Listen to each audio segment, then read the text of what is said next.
د دعا په اړه درته ځینې زورورې کیسې کومه چې کله انسان واوري واقعا د انسان ایمان ورسره ډیر پیاوړی شي، قوي شي، او انسان واقعا د دین قوت او زور ته او د دعا دغه زور او د دعا تاثیر ته او د دعا معجزې ته انسان متوجه شي. موږ او تاسې په قرآن کریم کې همیشه لولو چې پیغمبرانو دعاګانې کړي دي، الله پاک قبول کړي دي، بېلابېل کارونه شوي دي. خو باور وکړئ همدا نن همدا اوس هم داسې خلک شته دی، داسې معجزه‌ایي کارونه ورسره کېږي. کله چې دعا کړې ده الله پاک ورته قبول کړي په ډېر معجزه‌ایي ډول باندې. څو دعاګانې دي چې پایلې د یوې فرانسوۍ د دعا په کیسه باندې کوم. دکتور مصطفی محمود یو مصری عالم دی، فیلسوف دی، پخوا وفات شوی دی، ډېر قوي عالم دی. ما یې ډېر کتابونه لوستي دي. الله پاک یو ځانګړی فکر دته ورکړی، ډېر ژور او ډېر مخلص او د الله پاک عابد او عاجز عالم و، فیلسوف و، نابغه و. بیخي په علم کې الله پاک عجیب علمیت ورکړی دی. کتابونه چې ولولې بیا درته معلومیږي. دا د 1998 شاوخوا کیسه ده. دی وایي مغرب ته تللی وم. د مغرب په رباط سیمه کې یوې فرانسوۍ مېرمنې سره ملاقات مې وشو. فرانسوۍ مېرمنې راته مخامخ وویل چې ښاغلی دکتور، تاسې یوه خزانه لرئ چې ضایع کړې مو ده. تاسې ته رب مو داسې خزانه درکړې ده چې تاسې ترې بې پروا یې، خاورې مو پرې انبار کړي دي او ضایع کړې مو ده. ما ورته ویل څه کیسه ده، څنګه؟ ویل اسلام. خپله کیسه یې شروع کړه چې زه درته خپله کیسه کوم چې اسلام ما ته څه ګټه رسولې او اسلام ما څنګه موندلې، اسلام ما ته څه ګټه کړې. دا ویډیو د مصطفی محمود په یوټیوب باندې شته. دکتور مصطفی محمود قصه امره فرانسي ورسره ولیکئ، په عربي کې مثال راځي، خو زه به درته په پښتو بیان کړم که نه غواړئ هلته لاړ شئ. دی وایي چې فرانسوي مېرمنې راته خپله کیسه شروع کړه او راته یې وویل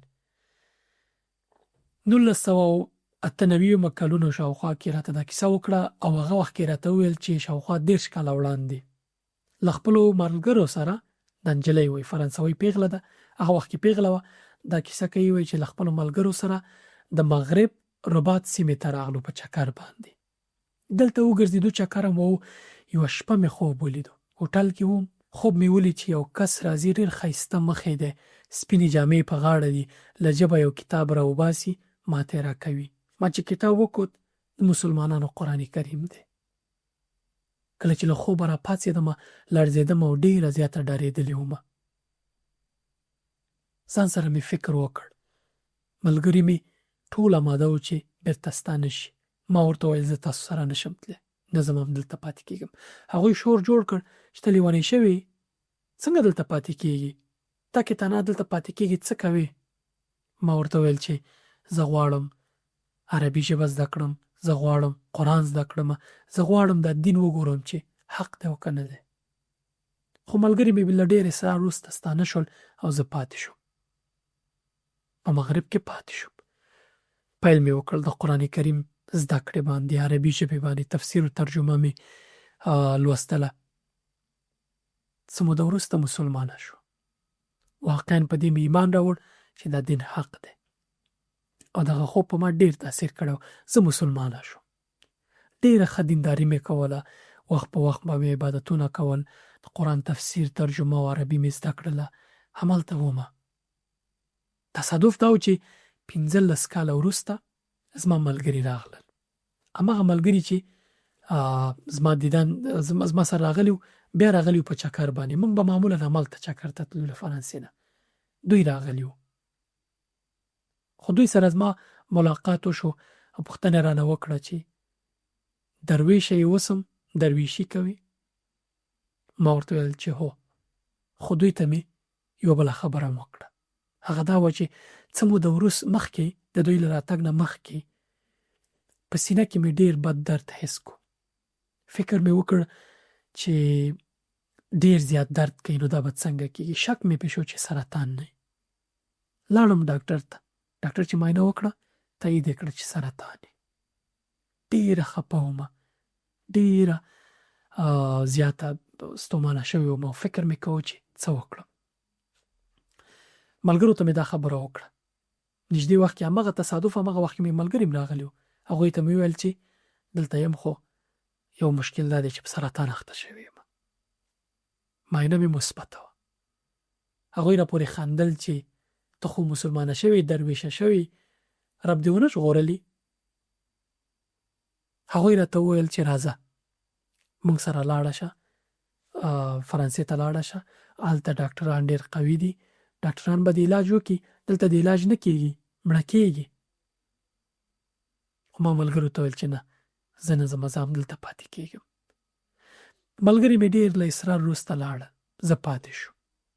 راغلم، یوه شپه مې جاینماز هوار کړ.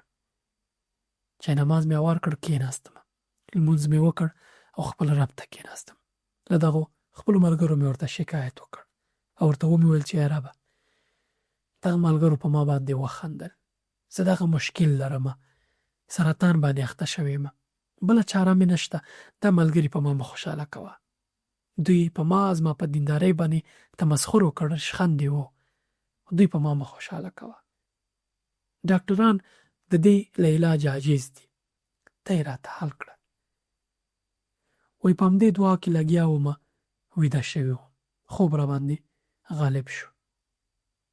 چې را پاڅېدم لمر راختلی دی، ناوخته دی، احساس کوم چې درد نشته دی. لاس مې کېښود په سینه باندې، هېڅ درد نه احساسوم. زړه کې مې اطمینان پیدا شو چې الله پاک دعا قبول کړې ده.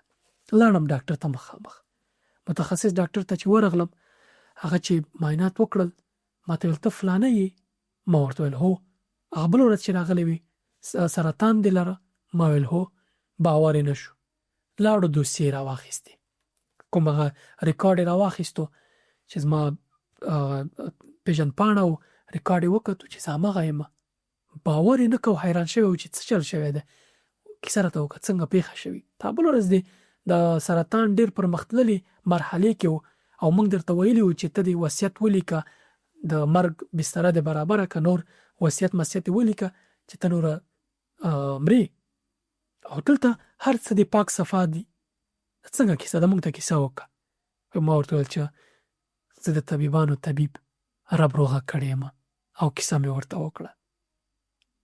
نو د کیسې په پای کې مصطفی محمود ته وایي چې زه رکه روغه شوم، الله پاک مې دا مشکل داسې حل کړ چې نور بیخي په ځان نیم پوه شوي او نه ناروغه شوی یم.